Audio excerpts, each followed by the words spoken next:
इस वक्त बड़ी खबर आ रही है। पंजाब में सियासी बहरान पर सोनिया गांधी को पेश की जाएगी रिपोर्ट। पंजाब के सह रुकनी कमेटी आज सोनिया गांधी को पेश करेगी रिपोर्ट पेश करने से कल कमेटी की मीटिंग जारी।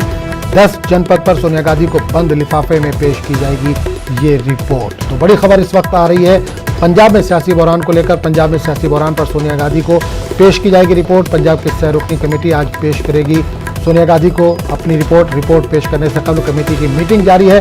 10 जनपद पर सोनिया गांधी को बंद लिफाफे में पेश की जाएगी ये रिपोर्ट।